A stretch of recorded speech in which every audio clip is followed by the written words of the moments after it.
கர்த்தருடைய பரிசு நாமத்திற்கு ஸ்தோத்திரம் உண்டாவதாக. இன்றைய ஜீவாவார்த்தை நிகழ்ச்சியை கேட்டுக்கொண்டிருக்கும் அனைவரையும் கர்த்தருடைய பரிசு நாமத்தினால் வாழ்த்துகிறேன், ஆசீர்வதிக்கிறேன். இன்றைய சின்ன தியானத்திற்கு தேவன் கொடுத்த வேத பகுதி எரேமியாவின் புலம்பல்கள், அதில் 3ஆம் அதிகாரம் 41ஆம் வசனம். புலம்பல் 3:41. நாம் நம்முடைய கைகளோடு கூட நம்முடைய இருதயத்தையும் பரலோகத்தில் இருக்கிற தேவனிடத்தில் ஏறெடுக்க கடவோம். இன்றைய தினம் கேட்டுக்கொண்டிருக்கும் தேவ பிள்ளைகளே, நமது இருதயத்தை தேவனிடத்தில் ஏறெடுக்க கடவோம் என்று தேவன் நம்மளை அழைக்கிறார். அப்ப இருதயம் நம்ம தேவனுக்கு சொந்தமானது. இருதயத்தின் நினைவுகள் எல்லாமே தேவனுக்கு சொந்தமானதாக இருக்க வேண்டும். இருதயத்தை தேவனிடத்தில் ஒப்படைப்பதற்காக கர்த்தர் நம்மளை அழைக்கிறார். ஆலயத்துக்கு போறோம், எல்லாமே பண்றோம், கையை தூக்கி ஜெபம் பண்றோம், கையை தூக்கி ஆராதிக்கிறோம், எல்லாம் பண்றோம். ஆனா உண்மையிலே இருதயத்தின் ஆழத்திலிருந்து நம்ம தேவனை ஆராதிக்கிறோமா? ஆலயத்தில் நம்ம உட்கார்ந்துருக்கும் போதே நமக்கு நிறைய சிந்தனைகள் இருக்கு. அது இயற்கை, அது யாராலையும் மாற்ற முடியாது. ஆனா அந்த சிந்தனையில் நம்மளை மேற்கொள்கிறதா, இல்லை அந்த சிந்தனையிலே நம்ம மேற்கொள்கிறோமா? வீட்டில் கதவு சரியா போட்டோமா, லைட் அடிச்சோமா, ஃபேன் அடிச்சோமா, லேடிஸாக இருந்தாங்கன்னா கேஸ் அடைச்சிட்டோமா, அடுப்பு குக்கர் மேலே இருக்கா, அது இன்னும் எரிஞ்சிக்கிட்டு இருக்கா, இந்த மாதிரி நிறைய சிந்தனைகள் உண்டு. இதில் யாரையுமே தப்புன்னு சொல்லலை நான். ஆனால் அந்த சிந்தனைகள் நம்மளை மேற்கொள்கிறதா? இருதயம் தேவனிடத்தில் சேர வேண்டியது. தேவன் மேல முழு பாரத்தை போட்டு விடும்போது தேவன் நமக்காக யாவையும் செய்து முடிக்க வல்லவராக இருக்கிறார். நான் அதை அடிக்கடி சொல்லுவேன், இனி வாழ்வது நான் அல்ல, கிறிஸ்துவ எனக்குள் வாழ்கிறார்.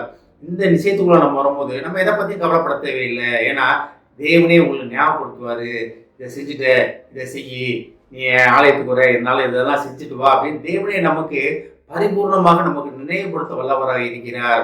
ஆனால் தான் இருதயத்தோடு நம்ம கைகள், நாம் நம்முடைய கைகளோடு கூட நம்முடைய இருதயத்தையும் தேவனிடத்தில் ஏறெடுக்க கடவோம். இங்கிட்ட இருக்க தேவனிடத்தில், பரலோகத்தில் இருக்கிற தேவனிடத்தில். அப்ப நம்ம கனெக்ஷன் எங்க இருக்கணும்? இருதயத்தின் நினைவுகள் எங்க இருக்கணும்? அதாவது இது எப்படின்னு பாத்தீங்கன்னா ஒரு சோல் டை அப்படின்னு சொல்லாத ஆத்ம பிணைப்பு. நம்ம உலகத்தோட ஆத்ம பிணைப்புல இருக்குமா? கணவன் மனைவிக்குள்ள ஆத்ம பிணைப்பு வேணும், இல்லை பிள்ளைகளோட இது வேணும். ஆனா அந்த ஆத்ம பிணைப்பு தேவனிடத்தில் உள்ள பிணைப்பை மேற்கொள்ளுவதாக இருக்கக்கூடாது. தேவன் கொண்ட உறவு தான், தேவன் கொடுத்த உறவு தான், தேவன் கொடுத்த சொந்தங்கள் தான், எல்லாமே உண்மைதான். ஆனா அதை நமக்கு கொடுத்த தேவனிடத்தில் தான் நம்மளோட உறவு பலப்பட வேண்டும். அதை விட்டு தேவன் கொடுத்த உறவுகளில் நம்ம பலப்பட்டு நின்றோம்னு வச்சுக்கீங்களேன், ஆதாம் மாதிரி தான். ஏவாள் கொடுத்தது உடனே அவர் சாப்பிட்டாரு. தேவனோட உறவுல அவர் பலமா இருந்திருந்தாருன்னா, இல்லை ஆண்டவர் இதை சாப்பிடக்கூடாது சொல்லியிருக்காருன்னு அவர் அதை தூக்கி போட்டிருப்பாரு, தப்புமா அப்படின்னு இருப்பாரு.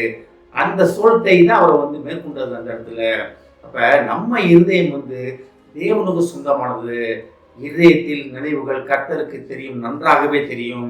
நம்ம இருதயத்தில், அதாவது தானியேல் சொல்றார், வாயிலிருந்து சொல் பெறுவதற்கு முன்பாகவே உனக்கு கட்டளை பிறந்தது அப்படின்றாரு. அப்ப என்ன கேட்க போறோம், என்ன நினைக்க போறோம், என்ன பேச போறோம் என்பதை மரண பரியந்தம் தேவன் அறிந்தவர். அப்ப நம்ம இருதயத்தை பரலோகத்தில் இருக்கிற தேவனிடத்திற்கு சேர்க்க கடவோம். கர்த்தர் அதுக்காகத்தான் நம்மளுக்காக முழு வேதத்தை நம்மளுக்கு கொடுத்துருக்காரு. நம்ம எப்படி தேவனத்தை புரிந்து கொள்வது, தேவனுடைய திட்டத்தை அறிந்து கொள்வது, நம்ம எப்படி தேவனிடத்தில் இணைவது என்பதுதான் முழு வேதம் நமக்கு சொல்லிக் கொடுக்கிறது. இதை கேட்டுக்கொண்டிருக்கும் தேவ பிள்ளைகளே, நமது கைகளோடும் கூட, அதை பாருங்களீங்க, நாம் நம்முடைய கைகளோடும் கூட நம்முடைய இருதயத்தையும் பரலோகத்தில் இருக்கிற தேவனிடத்தில் ஏறெடுக்க கடவோம். அப்படி ஒரு நிலைமை நமக்கு, அந்த நிலைமையில நம்ம நின்றோம்னு வச்சுக்கீங்களேன், உலகமோ எதுவுமோ நம்மளை தேவனத்திலிருந்து பிரிக்க முடியாது. இருதயம் தேவனுக்குரியது, இருதயத்தின் நினைவுகள் தேவனுக்குரியது. அதை புரிந்து கொண்டு நமது இருதயத்தை பரலோகத்தில் இருக்கிற தேவனத்தில் சேர்க்க கடவோம். ஆமென். ஜெபிப்போம். எங்களை அதிகமான அன்பின் பரலோக பிதாவே, அப்படி எங்கள் இருதயத்தை பரலோகத்தில் இருக்க உம்மிடத்தில் நாங்கள் சேர்ப்பதற்காக, நீர் எங்களை அழைப்பதற்காக நன்றி ஆண்டவரே. எங்கள் இருதயத்தின் எண்ணங்கள், இருதயத்தின் காரியங்கள் அனைத்தும் உம்மண்டை நாங்கள் உமது பாதப்படியில சமர்ப்பிக்கிறோம் அப்பா. நீர் எங்களை பொறுப்படுத்திக் கொள்ளும் அப்பா. இதயத்தின் நிறங்களை நீர் பொறுப்படுத்திக் கொள்ளும் ஆண்டவர். ஏஸ்தாவை நீர் பொறுப்படுத்திக் கொள்ளும் அப்பா. உமக்கு சித்தமானதை, உமக்கு விருப்பமானதை மட்டுமே நாங்கள் சிந்தித்த செயல்பட எங்களுக்கு உதவும் அப்பா. இந்த நிலையிலே நிலைத்து நிற்க எங்களுக்கு உதவும் அப்பா. இதை கேட்டுக்கொண்டு ஒவ்வொருவரையும் ஆசீர்வதிக்கிறோம் அப்பா. ஒவ்வொரு குடும்பத்தையும் ஆசீர்வதிக்கிறோம் ஆண்டவரே. குடும்பத்தில் உள்ள ஒவ்வொருவரும் உமக்கு சித்தமானதை அறிந்து கொண்டு தங்கள் இருதயத்தின் நினைவுகளை, இருதயத்தை உம்மிடத்தில் சமர்ப்பிக்க அவர்களை நீர் அழைப்பதற்காக நன்றி ஆண்டவரே. அழைப்பின் சத்தத்தை கேட்டு அவர்கள் உம்மிடத்தில் வந்து சேர உதவி செய்யும் ஆண்டவரே.